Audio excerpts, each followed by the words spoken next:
please Allah, a chance to gain reward. I will spend on you, he says, on all who spend in good cause. Good deeds are opportunities, sparkling bright and true, raising you in the sight of Allah and adorning Al-Jannah for you. So rush to earn his reward. Don't forget the oppressed. And when you go to sleep at night. Bismillah, alhamdulillahi rabbil alameen, wassalatu wassalam ala rasulil kareem, wa ala alihi wa sahbihi, wa man tabi'a sunnatahu ila yawmiddin. Assalamu alaikum wa rahmatullahi wa barakatuh, and welcome again to another episode of your weekly live Islamic chat show, A Time to Please Allah. And I've been obviously away for a couple of weeks. MashaAllah, welcome back. It's good to be back. So I know you've been discussing over the last couple of weeks about the hijab. I attempted to watch the episodes, but I think I managed to watch like 20 minutes of one of them. Have you ever watched at least one episode full? Of the hijab one? No, or any of our episodes. Of ours? No. Me neither. No. People it's not like I sit down and watch I don't know. I can't watch more than like 10 minutes or just to see if there's any issues. Yeah. I can't stand kind of listening to myself. I don't know. I think most people have that issue. But yeah, we're talking about the hijab, and it's I think it kind of got stretched over a few episodes. We have Brother Muhammad Bano and Brother Adil with us, and we had some good discussions and nice, interesting phone calls actually. It was quite good to hear the opinion of the sisters, and we encourage actually the sisters to call, and the brothers, everyone to call. You can see the number on the screen. We are live today from Dubai, and today is also the opening day ceremony for the peace conference. That's right. Yeah, here in Dubai. Right. And which is now part of it was last year as well, but it's obviously incorporated now with the Sheikh Mohammed Dubai World Peace Award. Mm-hmm. The Dubai World Peace Award. Even if you were to go to search for the peace conference website, it comes up as the DWPA, the Dubai World Peace Award. So it's all part of the government of Dubai. So I've heard that it's quite an improvement this year. Okay. So I mean, inshallah, we're going to pass by on the way back from here. Right. And but yeah, you're there tomorrow, right? Yeah, I'll be there tomorrow with yourself, I believe, right. as one of the Dawah counsellors at their exhibition, answering people's questions about Islam and stuff like that. So if any of the viewers want to come down and say salam, we'll be around, inshallah. Like even cool, like to come down and like give some advice or some, maybe you see something that we don't see that you were kind of shy to tell us over the phone or something like that, and you want to advise us or you want to tell us something to change or which direction to take the show in. Again, this show is really dealing with things that you have, issues that you have that you want to discuss. So we're always willing to listen and to hear. So the hijab, maybe you can fill me in a bit about what you've covered. Yeah. So then I can maybe. If you're just joining us today, by the way, that a lot of people might not know, but that our program changed. Now two episodes have been aired from 8 to 9 now. That's 8 right, to 9, yeah. 8 p.m. to 9 p.m. Dubai time, UAE time, and 7 to 8 Mecca time. So make sure you mark your schedules. But yeah, we talked about the hijab in the first episode. We kind of discussed the rulings and the proofs around the hijab, why the hijab is fard. And we also refuted some of the misconceptions that people have about hijab. Then in the second episode, we kind of moved towards the social issues revolving the hijab and the I would say difficulties that specifically the sisters face when it comes to wearing the hijab, to adhering to the hijab. What are the do's, don'ts, and what gets them closer to wearing the hijab and what pushes them away from the hijab. And we had quite some emotional phone calls and some different, and it was nice to get a balanced view, different, points of views, and to hear about these difficulties that a lot of some sisters, saying that, I just started wearing hijab like, a month ago and I feel so empowered, I feel so, so strong, and some sisters saying that, I want to wear the hijab, I'm not there yet, I don't think people should judge me, or so I mean, it was interesting to hear, and so on, the different views, and and we discussed all these things. And then we said we wanted to move today a little bit more towards supporting our sisters and giving them that the blessings and the glad tidings of what are the benefits of being a Muslim woman and being proud of being that. And we talked about past episode about the ghuraba, right? بدا الإسلام غريب وسيعود غريب فطوبى للغرباء, and how important is it to be a stranger, right? Because a lot of times, if you're wearing that, conforming to the Islamic dress code, people will be like, kind of like, especially in different parts of the world, people look at you kind of like, this person is very strange, right? So we said that you should actually take some kind of a power from that, and it should motivate you to grab the glad tidings from the Prophet ﷺ. So I guess today we'll have a guest that we'll talk about women.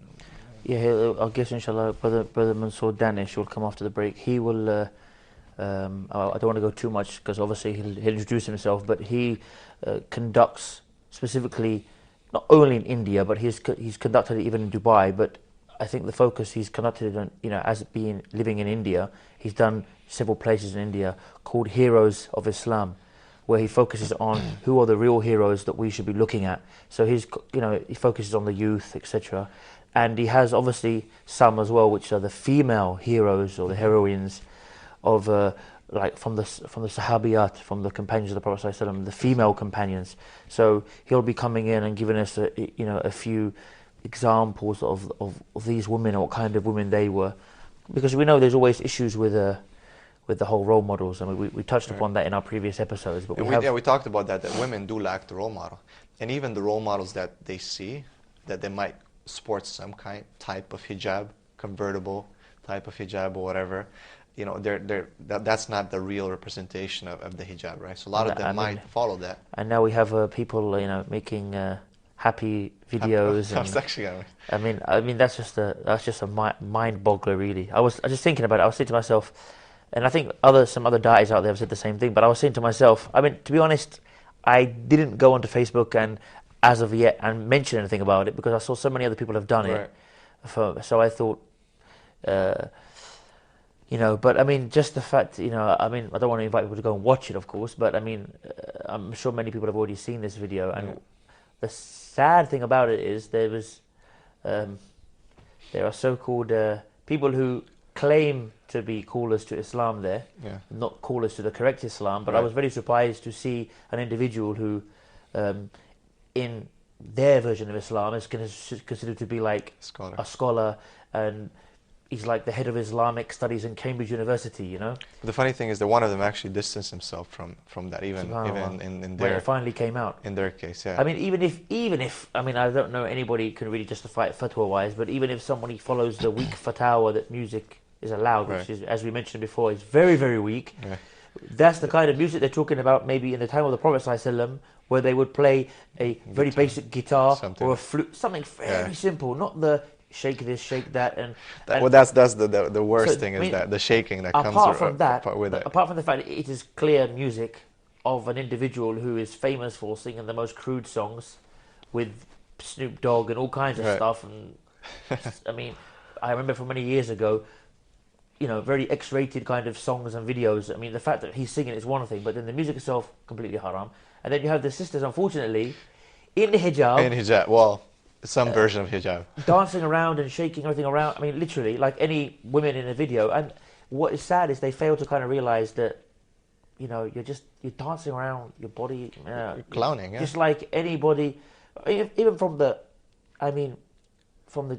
man side of thing, you see the sisters jumping around. Most of them are wearing, not necessarily the correct Islamic clothing anyway. So it was very sad to see that. I think all of them. And I think what was even sadder, because maybe some of them generally don't really realize, they think that they're hijab. So we're not like judging people in that sense, but what was more surprising or more upsetting was I happened to tune in to a channel, an Islamic channel. It comes from the UK, which again has many of its own problems, and they were actually talking about that. And I just tuned in. I was flicking through because I have a satellite. I have Islamic channels I have saved as favorites. So I was flicking through them, and I've already watched this channel. But now and again, they may have a documentary or something of interest.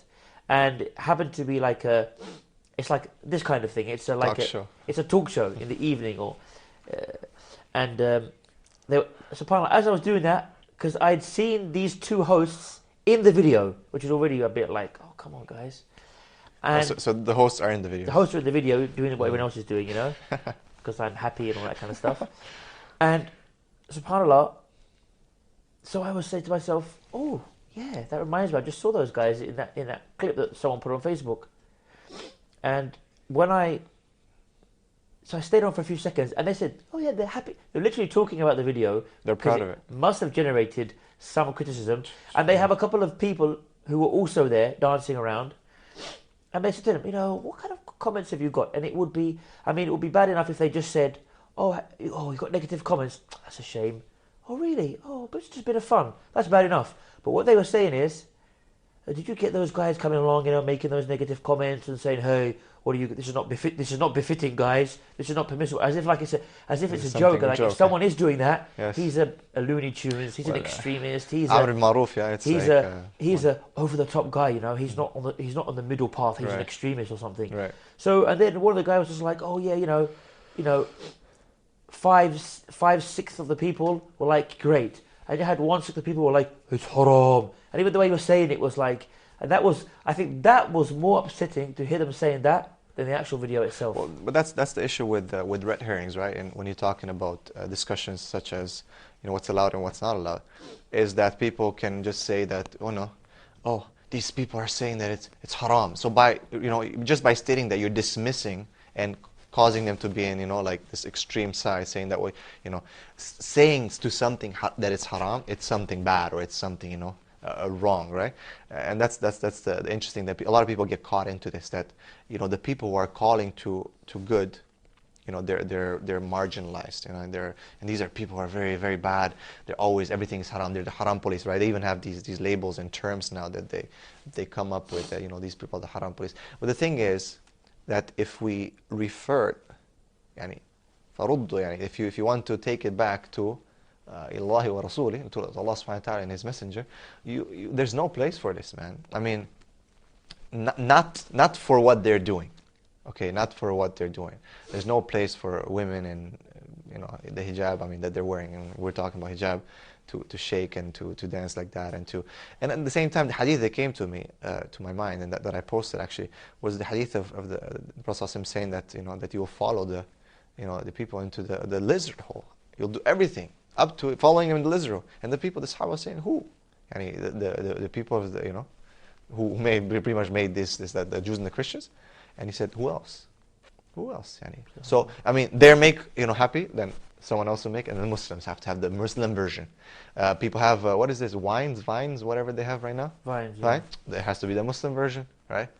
People make something, the Muslim version has to come out right away, Now you have the happy penguin dance or whatever that's going around. I don't know if you've seen this. I don't know about that one. Happy penguin. Yeah, it's the happy penguin dance that's spreading around. But that must be a pretty ridiculous dance. It's been done by people at weddings and people wearing traditional clothes, and it's spreading around in the Muslim countries. Then before you used to have I don't know, what's the other... the Harlem Shake? Harlem Shake, whatever, everything. It's like the Muslims are following everything, but they're not thinking like, wait a second. We term it as the Haram Shake. The Haram Shake. And we need to, forget about, all the discourse, people, oh, you guys think it's haram, we think we got, a fourth, or like, only if people saying that it's haram and everyone else said it's okay, and so those are just sidetracking. You look at whether this is allowed or not. Simple as much as, you would watch and be like, haha, that's funny or something, It's not about whether it's funny or not. It's not about what your nafs thinks. It's not, even to be, coming from the background that I come from, when I hear some music, sometimes it's like, oh man, I can, it's a beat that I would, sport or something like that. But then you're like, wait a second, is this allowed? And that's the whole point. The funny thing is, if you look at the reality, I came across, someone posted on Facebook, like, I can't believe this kind of thing. And it took me to a blog webpage of the people who did the video, and it had all the names of all the names of the people who were in the video. Sure. And at the same time, it said, we Muslims are always being accused of being grumpy, Right. blah, blah, blah, and also being British, the stiff upper lip. We want to show the people that we're friendly and happy. But, I mean, we come from non-Muslim backgrounds.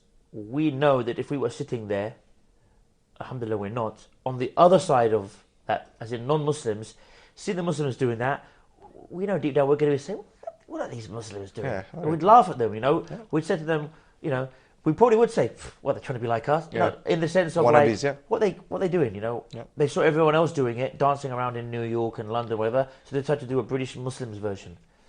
Doesn't, why not just... Yeah, it would look. It's even looks too over the ridiculous. top. Why not just make it like? If you want to take part in it, I'm not saying this is not permission from me, fatwa or something, But if you're going to do that, why didn't you just do a regular London one, and have a few Muslims with a few non-Muslims, so it wouldn't stand out? But this whole making it a happy British Muslims, it's just so what did someone put? Real cheesy. Even forget the haram. It's just really cheesy and corny and trying to just copy everyone else, imitate everybody else. It's just And big flop. and going back, subhanAllah, to You want to show that we're happy people. There's many things we can do. Show the Muslims greeting each other. Show the Muslims giving sadaqah. and show the Muslims how Show the they Muslims on a- respect the family environment. Show the Muslims on a Friday when they meet up at the When they Jummah, meet maybe in the- hug yeah, each Jummah, other. yeah. Many And things make to it show as that a we're happy dawah material, This is not a dawah, it's a ridiculous thing that people look at and they'll be like, what is this? And make it as a dawah project. You want to show people that you're happy, be happy about your deen, okay? قل بفضل الله وبرحمته فبذلك فليفرحوا هو خير مما يجمعون. So this is the verse, قل بفضل الله وبرحمته. In the fadl of Allah, in the rahmah of Allah, this is what people should take pleasure in. This is better than what they gather. And subhanAllah, whatever it would be. Honestly, I used to listen to Pharrell back in the days. He was one of my favorites. And I'm not, we talked before about music. And we have background and that we have good history with that, But subhanAllah, this is the issue with Islam. That when you become a Muslim, you take a stance. And as Allah subhanahu wa ta'ala says, وَعَلَمْ أَنَّ اللَّهَ يَحُولُ بَيْنَ الْمَرِّ وَقَلْبِ. Allah subhanahu wa ta'ala, this deen of Islam, comes between a man and his heart, his desires. We have desires. I'll be I'll be breakdancing right now if it wouldn't be for Islam. I'll be, and many brothers, we met Brother Ibn Abbas, he was much better than me. But he always says, don't talk to me about breakdance, man. Because I still, these poses. But Allah, so when I look at him, for example, brothers like him, man, this guy was amazing, man. But Allah subhanahu wa ta'ala came between him and his desires. So that's what, subhanAllah, when Well, we've got to go for a break now. So have a break, have a Kit Kat. Time to please Allah, a chance to gain reward. I will spend on you, He says.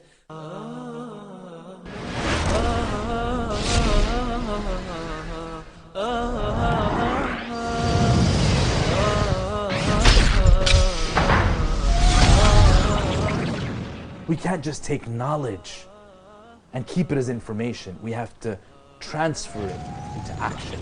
When he got up, he said one thing. Asalla nas? Did the people pray? In Hajj, for example, the primary example of how multiculturalism really looks like. All equal. I've got a dentist in Canada. Even though he's ripping holes in my teeth, he's got great akhlaq. I love visiting him. Identify the issue. Analyze it. Challenge it. And then try again. Because if you fail, big deal. Try again and keep trying.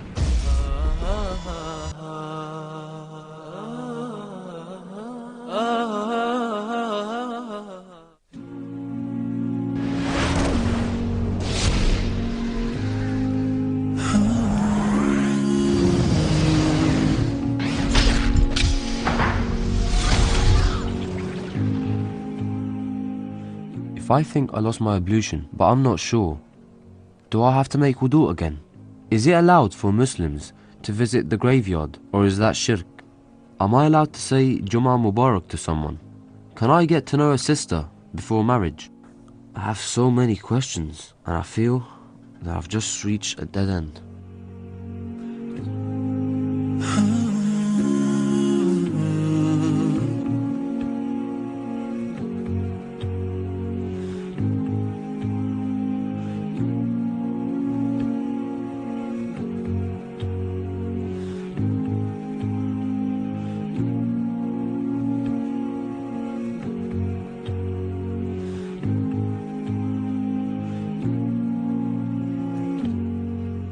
If only I could find someone trustworthy to answer my questions. Someone who speaks based on proof from the Quran and the Sunnah of the Prophet.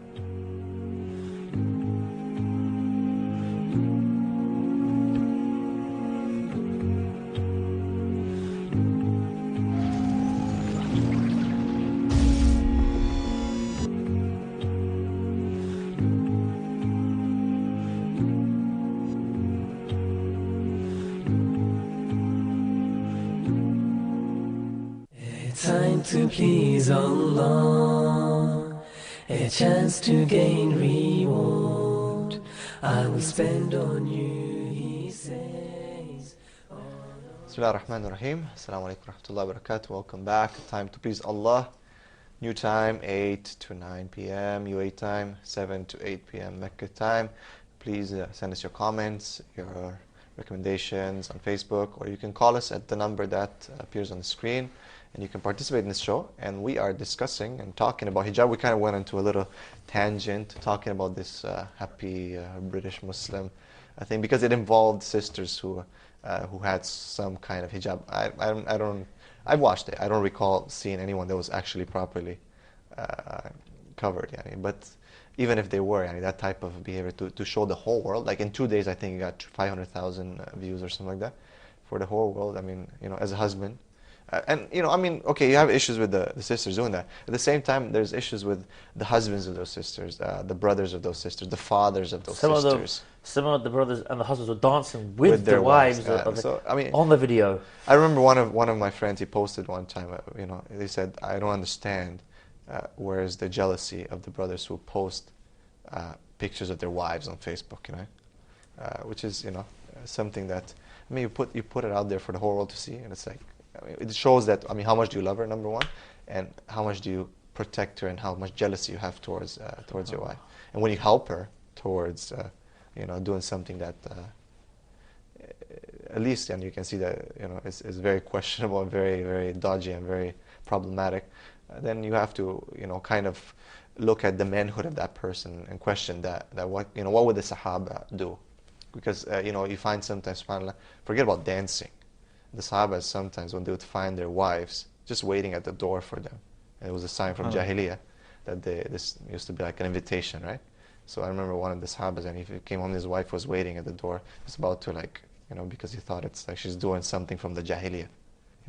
They were very strict in that, and very jealous, and they were very protective of their women, because they understood the value of the woman. They understood that the woman is the one that protects the house, the one that raises the children, the one that gives the tarbiyah in the house when the husband is not there. That she is the one who's basically, taking care of a great part of educating and raising the next generation for the ummah, and for the ummah to have continuity, and to have, well, not even continuity, but I'm saying quality in the continuity. The woman has to have quality in the deen, and as soon as she loses that, the hijab becomes some kind of convertible thing that's, just here, there's some kind of fashion statement. Then you'll find that the daughters will be in the same position, and the whole shift goes from, from Aisha, from Hafsa, from the Sahabiyat, goes to this presenter and this actress and this, who might have some kind of hijab, but she's, the role. This is the image of the successful woman that, our girls want to talk today. But without further ado, speaking, inshallah, on this topic today, we have our dear brother. Assalamu alaikum wa rahmatullah. Welcome to our show. It's great to have you. Barakallah feek. And could you please tell us a little bit about what you do first before we get into the actual thing? Okay, I have recently been appointed as the director with the Al-Iman Education Foundation. So I'm basically there to give them consultancy in terms of their Islamic activities, as well as the educational curriculum that they have. So this is what I've been doing. Apart from this, I was trained under Sheikh Arshad Bashir Madani, and since then I have been, for the last 5 years, I've been actively involved in the field of da'wah. And like our friend Akhi Ismail Bullock was mentioning about the Heroes of Islam, this was a project which we started in 2011. And since then we've covered quite a number of cities in India. And inshallah ta'ala, inshallah, in the future we can have one in Dubai as well. So the workshop basically, Heroes of Islam, focuses on motivating the youth. It is also to make them align themselves with the vision of the male and female companions of the Prophet sallallahu alaihi wasallam, and of course the vision of Rasulullah sallallahu alaihi wasallam, because we are lost somewhere. Just taking a cue out of what you were saying, the major issue which I feel is the issue of aqidah. And aqidah is quite important. If our foundations are not clear, then the buildings which stand can collapse at any point of time. Right. Sorry to interrupt there. Yeah. But we have today people who think that it's not important, that actually we should stay away from this discussion, and stay away from Aqidah, kill Aqidah, don't kill Aqidah, but kill these issues, don't talk about these things. How do we, how do we respond to that? And again, we're not pointing fingers or anything like that, Right. but you said that Aqidah is the foundation. If that's not built properly, then it makes sense, right? That the building, if the foundation not, Absolutely. and if, I don't know, would anyone deny that Aqidah is the foundation of our deen? Right. No, if someone feels that Aqidah is not an issue, then we keep that portion of his aside and we still focus on Aqidah. Aqidah is crucial. And in fact, let me give you one of the examples from the life of Aisha radiallahu anha. Yes. Upon occasion, a beggar came to the house of Aisha radiallahu anha and knocked on the door. And this was after the demise of Rasulullah sallallahu alaihi wasallam. And the slave woman, she opened the door and there was a beggar. And the beggar said, give me something to eat. And they had nothing to eat. Imagine this is the wife of Rasulullah sallallahu alaihi wasallam, and they have nothing to eat. So Aisha radiallahu anha says, who is it? He says, there is such and such beggar who's come. He says, whatever he's asking, give it to him. So we only have a handful of barley. And Aisha radiallahu anha was fasting. So that is food for you to break your fast with. So Aisha radiallahu anha says, give it to him and Allah will provide us. Allah. And subhanallah, this was at Asr time, come Maghrib time, and Aisha radiallahu anha has nothing to break her fast with. Right. She breaks her fast with a glass of water and she starts her Maghrib Salah. And whilst she's reading her Maghrib Salah, there's another knock on the door. And the slave woman attends to the door. And there is a man who comes and gives a goat. Since the time Rasulullah sallallahu alaihi wasallam had passed away, he had never come and knocked on the door. But now he comes and knocks on the door and gives a goat. And Aisha radiallahu anha turns to this slave woman and says, is this goat not better than that handful of barley that we had a while ago? And she made a statement. And this is a most remarkable statement from which I hope the sisters watching can take back a message. She said, none of you can be a true believer unless your trust in Allah is more than what you see in the palm of your hand. See, you can see it in front of your hand. Your dunya is in front of you. We were mentioning about the penguin dance and everything, and trying to look like the others, imitating the others. That is in front of your eyes. But your trust in Allah should be more than that. And that is where I want to say that this is one of the crucial quality that we must have.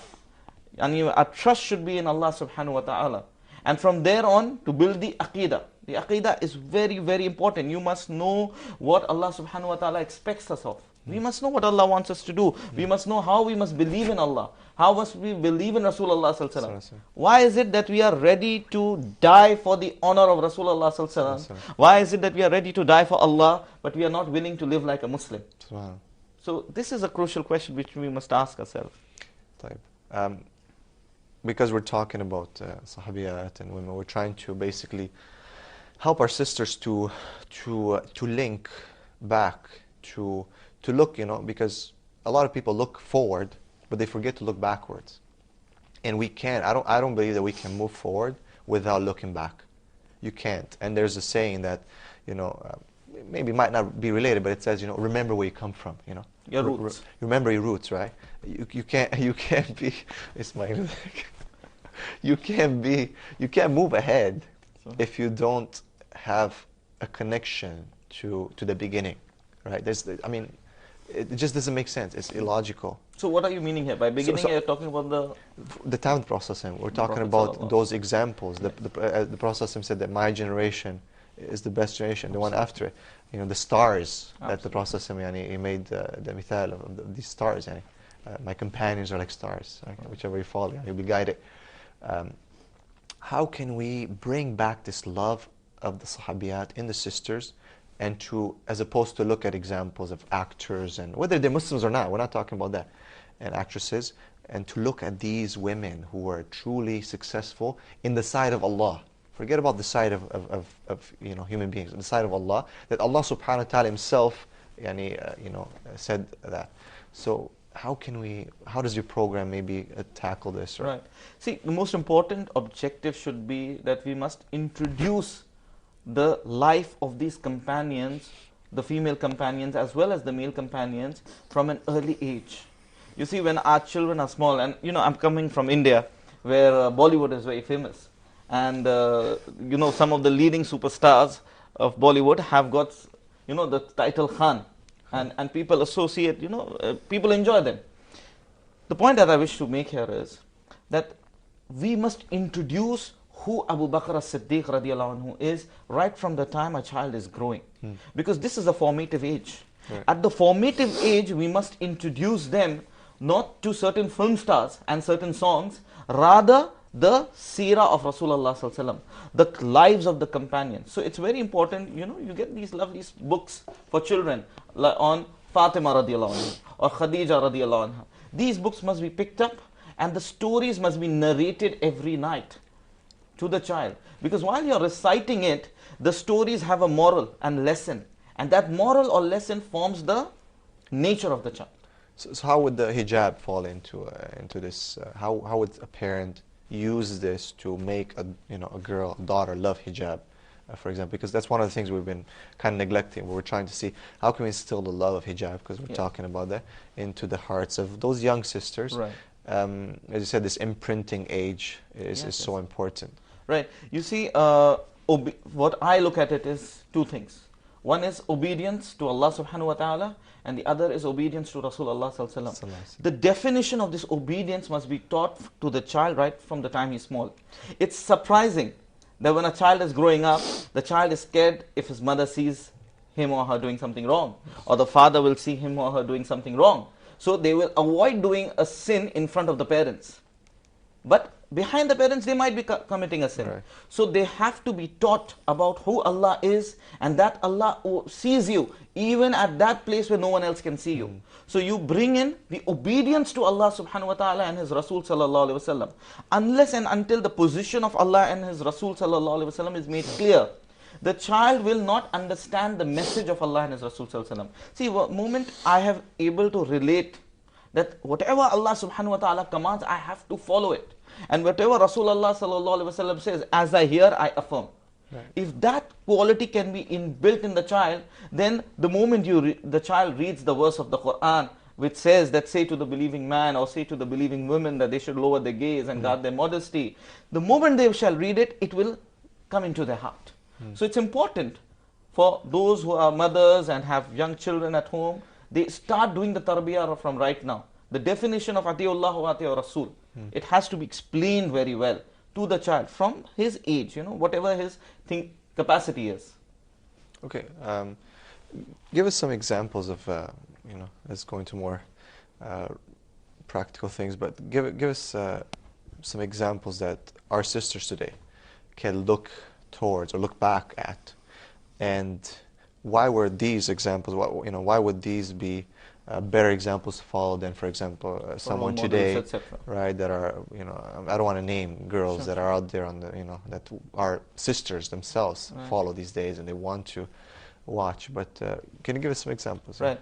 Look, I would share the story of Safiya bint Abdul Muttalib. May Allah be pleased with her. She was the daughter of Abdul Muttalib and the sister of Hamza radiallahu anha.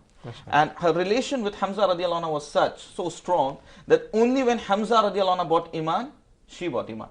Till that point, she had not bought Iman. And she is also the mother of the famous companion Zubair radiallahu anha. So, when Zubair had bought Iman, and she had not bought Iman at that time, she used to punish her son. But what Islam did to her, and I can talk about her bravery, something which women should look up at.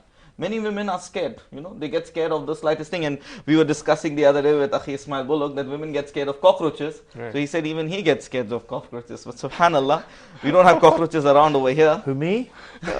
I'm very brave. Subhanallah, subhanallah. May Allah reward you for your bravery. But I did correct it. I said it's not quite being scared, but it's more like a yikes kind of like. Subhanallah. They're not exactly very appealing, are they? No, they aren't. Unless you live in Thailand, you eat them, of course. Yes. That could be possible. We can send them to some other countries where they eat them, inshallah. Right. So, anyways, well, coming back to the issue, the story of Safiya radiallahu anha. Safiya radiallahu anha, she was known for her bravery. And one example I can give you was when a battle had taken place and the women of the household of the Messenger of Allah ﷺ and the other companions, they were put up at the fortress of Fari. And in order to protect them, a male companion was sent. And his name was Hassan bin Thabit. And he was a poet companion of the Prophet ﷺ. And he had never lifted a sword in his life. So when he reached over there, a Jew came to know that the females are over here. So if one of us can enter and attack them, then khalas, we've done our job. So one of them started climbing the fortress. Safiya radiallahu anha saw that and she instructed Hassan, "Oh Hassan, go and strike him before he harms us." Hassan says, "Ya Safiya, if I could do that, I would not have been here, I would have been at the battlefield.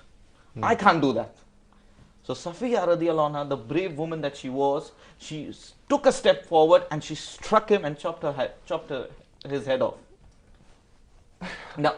Now, what happened at this point was Hassan bin Thabit was instructed to go and throw the head away to the enemies, because the enemies would know that, look, the women are protected. Right. So Hassan said, "Look, I can't do that. I've never done that. If I could do that also, I would have been at the battlefield." So Safiya radiallahu anha, the brave woman that she was, she just lifted it and she threw it back. Even at the battle of Badr, I beg your pardon, at the battle of Uhud, where Hamza radiallahu anhu was martyred, and at a point when the Muslim army had started staring defeat, when everyone was taking a step back, Safiya radiallahu anha came forward and she started striking the head of the enemy, to a point that Rasulullah sallallahu alaihi wasallam instructed Zubair that go and bring your mother back, because I fear she may harm herself. And when Hamza radiallahu anha got martyred, and Safiya radiallahu anha wanted to go up and see the body of Hamza radiallahu anha, Rasulullah sallallahu alaihi wasallam instructed Zubair, don't allow her to go. So she told Zubair, why is it that the Messenger of Allah sallallahu alaihi wasallam does not allow me to go? And when Rasulullah sallallahu alaihi wasallam heard it, he allowed her. And when she went to the body, she said, "Inna lillahi wa inna ilaihi raji'un." She cried, but she still had a brave heart. She fought. So subhanallah, the point that we want to make over here is that our women must be brave. They must be ready to take up any kind of tough situations which can come up in their life. And of course, we don't mean that, if you have a tough situation with your husband, you become a Safiya like she was with the enemy. Chop his head off. Chop the head off. You can't afford to do that. So this was the life of Safiya radiallahu anha, very briefly. But I mean, what we can relate it to is that on this side, when you say they have to be brave, is that they have to.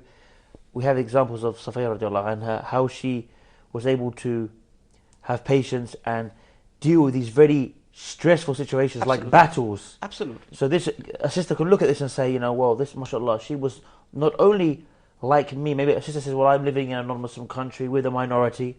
Hang on, they were also the minority. They were being physically attacked, threatened with death. I'm not being threatened with death, the sister can say to herself. Right. They stuck on their religion, and they had to sometimes, like you said, she had to take up arms to defend the other women. Absolutely. And the sisters don't have to do that. So sometimes they can say, okay, I can wear my hijab, I can stand proud, and I can take that now and again, that person shouting comments, calling me a penguin or a ninja or whatever out of the bus window when I'm walking down to the supermarket. I can take that because I'm not having to go out with a sword and fight attackers off. So they can use that to look at. Look, the best of personalities to have ever walked on the face of the earth was the Prophet Muhammad sallallahu alaihi wasallam, and he was not spared of titles which was to the extent that he was called a sorcerer, he was called a magician, he was called a kadhab. And a kadhab is a person who is a perpetual liar. Astaghfirullah. These are the kind of titles which was used on Rasulullah sallallahu alaihi wasallam.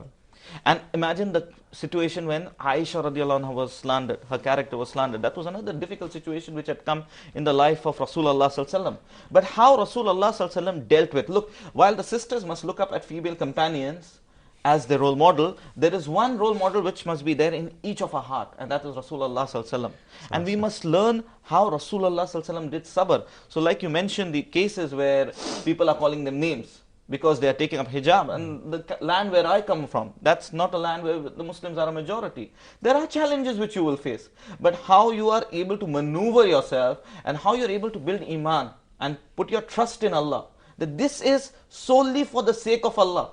The moment you start thinking that, look, I am wearing this hijab because I shall look good and I shall feel protected, that thought where you keep reminding yourself, then there's a problem. But the moment you wear it thinking, this is solely for the sake of Allah, then whatever people shall say, it will make no difference. Yani, we have been given the instruction that the whole world is a place where you can just masjid pray, you can just read your salah wherever you wish. If we start doing it in the middle of a road in the land of the kuffar, and if they say any comment, does that mean we leave our salah? We must be proud of our identity. We have to, inshallah, take a short break, and we'll be right back. Again, we ask our audience to contribute to the show, to ask questions, and give us a call, inshallah, the number that appears on the screen. We'll see you in a bit. Assalamu alaikum. To please Allah, a chance to gain reward, I will spend on you, he says. يا ذا الجلال والإكرام يا حي يا قيوم لا إله إلا أنت سبحانك إنا كنا من الظالمين اللهم أحسن عاقبتنا في الأمور كلها وأجرنا من خزي الدنيا وعذاب الآخرة برحمتك يا أرحم الراحمين اللهم أصلح لنا ديننا الذي هو عصمة أمرنا وأصلح لنا دنيانا التي فيها معاشنا وأصلح لنا آخرتنا التي إليها معادنا واجعل الحياة زيادة لنا في كل خير واجعل الموت راحة لنا من كل شر.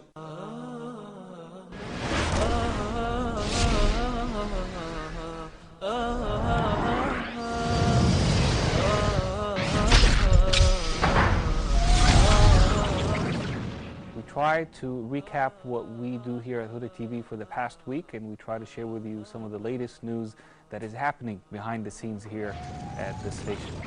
Living Islam would love a cooking show to be aired for Arabic dishes. Also more programs for children regarding manners. We want to go ahead and take a look at our YouTube page right now and see how it looks as it stands. Well, I'm on the screen right now, but I'm not on TV. I'm actually through YouTube, as you can see right there. It's the same exact thing that you see on TV here live. It's exactly the same thing that is on our YouTube page through our live streaming. A great way to stay in touch with us. It's my first time to call Huda TV, but I like it too much. Because there is no program in Huda TV that it is not important for our Muslims, inshallah.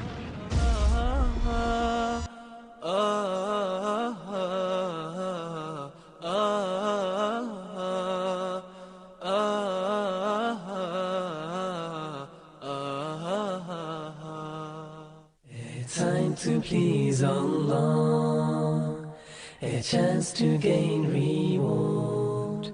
I will spend on you. Assalamu alaikum and welcome back from the break. Now, before we went for the break, obviously, we were talking about some examples and how we mentioned Safiya radiallahu anha and how the sisters can see what kind of hard, really physical struggle she had to deal with, but she remained steadfast on the deen, and how they can really apply that quite easily into most of the time what is generally an easy situation. Most of the time and that's even for the brothers, having a Muslim appearance or doing certain aspects of the religion, it's more of a self-confidence issue. It's not really, most of the time, it's not like a threat to their life or those kind of levels. It's something quite easy and something quite simple. But before we continue, I believe we have a phone call. Muhammad from Mecca, mashallah. Assalamu alaikum. Assalamu alaikum wa rahmatullah. Alaikum wa rahmatullah. I'm happy to talk to you, and I want to thank you very much. I enjoy actually your program.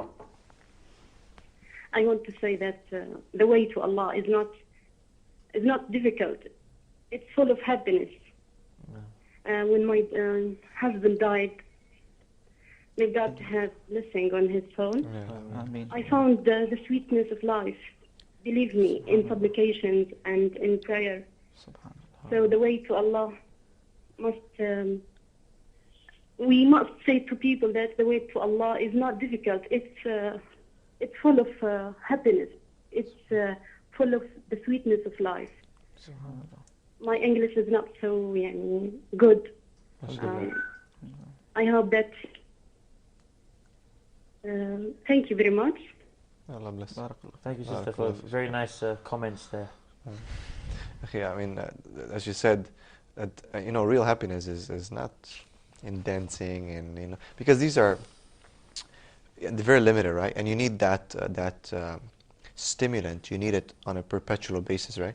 But with Allah Subhanahu wa Taala and choosing the path to Islam, you have that inner peace and happiness that no one can take it, right? So it's like it doesn't, because Allah is always present, right? Allah is doesn't, Subhanallah. So you're always, if you understand it, if you can see it, if you can know your position and know how important this is for you, khalas, you'll never be without happiness. One of the things which you just said about and the sister also mentioned about supplication, that she finds peace in supplication.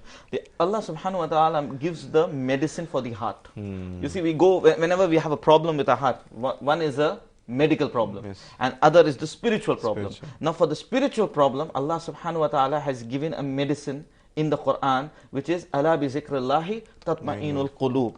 That indeed, in the zikr of Allah shall the heart find peace, it shall find tranquility. So we must engage ourselves in a lot of zikr of Allah subhanahu wa ta'ala. Subhanallah, alhamdulillah, Allahu Akbar, as much as we can do, as much of zikr which we can do. This is a medicine for our heart. And for those sisters who face uphill task in taking the hijab or any other aspects of Islam, if they continue with the zikr of Allah, indeed their heart will be at peace, and inshallah they will be able to overcome any of these problems.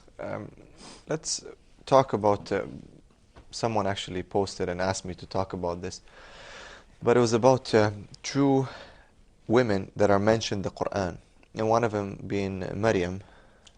She's the only one mentioned by name actually in the Quran. Name, only woman, yes, subhanAllah, in the Quran.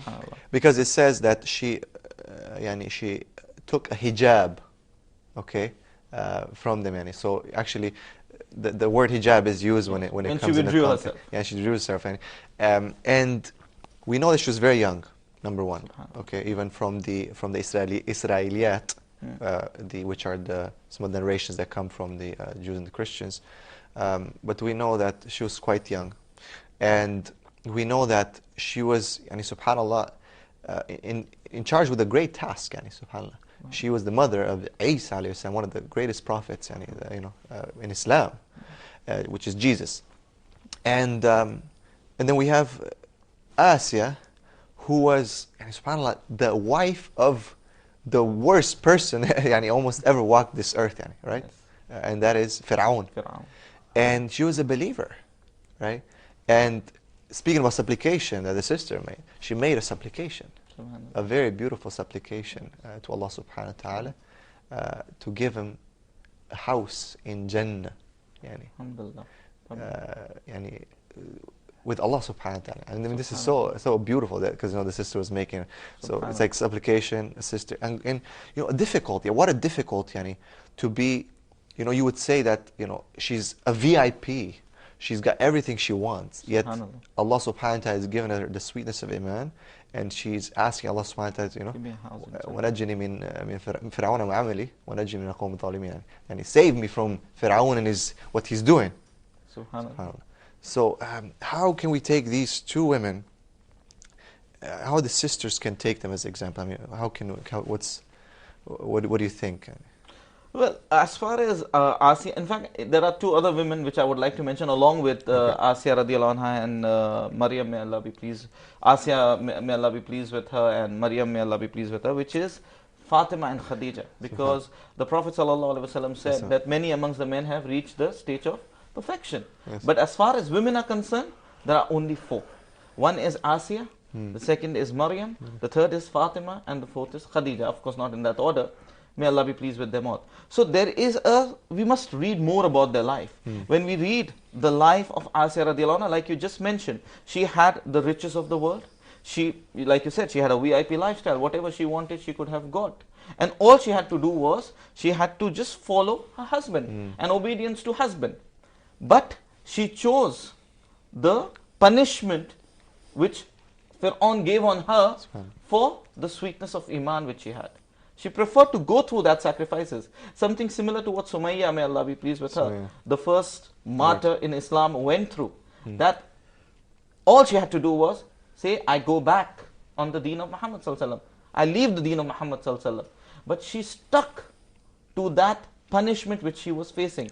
So again, drawing parallels with the issue of what we were talking of, people being called names for taking up hijab. Look into their lives, that they gave their life for Islam.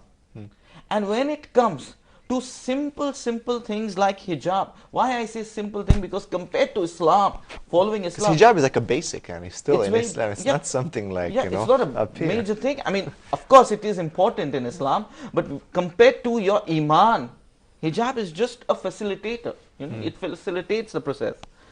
For that, people just let it go. For a single statement, somebody says something and we let go of our hijab. Our boss says that we have to leave the hijab, otherwise how would you meet the customers, etc. We let go of the hijab. Actually, I had a sister, I guess we were in the same high school, but she saw my page and she messaged me. She was saying that, that's how she left the hijab. She was wearing it, but then people started saying that, I guess, the question comes in, a lot of sisters say that, well, I'm not that good, so I'll just leave hijab because I'm not a good representative of hijab, how, a lot of sisters have that question. Can they just leave hijab because they're not good representatives of it? Or how does it work? This is a total whispering of the shaitan. The shaitan wants you to think that you are not good. This is what the shaitan wants you to do. All the time he wants you to think that you are not good, your iman is low. Let me tell you something. One of the companions of the Prophet ﷺ, he started going to the streets and started saying that I am a munafiq, I am a munafiq. Abu Bakr as-Siddiq radiallahu anhu saw him and he said, what happened? Why are you calling yourself a munafiq? He says, when I am with Rasulullah sallallahu alaihi wasallam, my iman is very high. But when I am away from Rasulullah sallallahu alaihi wasallam, my iman level comes down. So Abu Bakr as-Siddiq radiallahu anhu says, in that case, even I am a munafiq. So Rasulullah sallallahu alaihi wasallam says to this incident that if your iman level would have been at the same level all the time, you would have seen the angel. So iman goes through ups and downs. So sisters should not let these things. You should not let these things affect you. If you allow the shaitan to overpower you, when these thought comes in your mind, you should say, A'udhu billahi minash shaitanir rajim. This is total whisperings from the shaitan. This is an aspect of Islam. Who will take you away from Islam? Who is your open enemy? Ask yourself. Shaitan is your open enemy. And you must always ask your question, for whose sake am I wearing this? If I've taken the hijab, is it because of pleasing people? Many people take the simple hijab and they say that we want to look simple and let people know that how modest we are. Even that is wrong. Because that also comes under riyah. That's also show off. So while some sisters may take hijab which is very decorative and may attract attention, some may take very simple hijab with the intention that people will look at me and think we are very pious. It has nothing to do with people. It's between you and Allah. Ordering and obeying the words of Allah. Absolutely. Subhanahu wa ta'ala. Just to wrap up, we're actually running out of time. And just a few closing remarks when it comes to, because I think now we'll wrap up the episodes of hijab. Of course, our sisters, depending where they are in the world, and we pretty much live in a global village today. In some areas you might have, obviously, it's more, the culture is more conducive towards hijab. But at the same time, as you said, this is something between Allah subhanahu wa ta'ala and the servant. And for those who are facing challenges, those sisters who might be second-guessing themselves, questioning themselves whether, I should do this or I should not. It's just, we tell you, just do it. Just take the step towards Allah subhanahu wa ta'ala, and you'll find Allah will come towards you. And just commit. And, I'm not saying be proud of it, but I'm saying feel that you are doing it for Allah subhanahu wa ta'ala, and don't feel weak or negative or oppressed or anything like that, because the only thing that you're doing is that you're pleasing Allah subhanahu wa ta'ala. Absolutely. You are pleasing Allah subhanahu wa ta'ala. You are obeying the orders of Allah subhanahu wa ta'ala, and there can only be benefit out of it. And in following all the other paths, all the fashion, hijab, and not wearing hijab, how much time do you have to impress people? How many years, how many days do you have? It's going to end. Even the beauty is going to fade away. And then you're going to reach that point where, all my beauty, all my youth has gone. Oh, now, let me start, becoming. And you don't know you're going to reach that or not, right? Absolutely. So you don't, this life is too short, to follow these whispers of shaitan, to follow the whispers of the shaitan from the ins, from the human beings, right, which are so many. And when shaitan comes to you, he doesn't tell you that here's some alcohol, drink it. He tells you, here's a bottle of water. Yeah, it's like it looks like water, almost, just try a little bit. So he takes something that might be halal and starts twisting slowly. Step by step.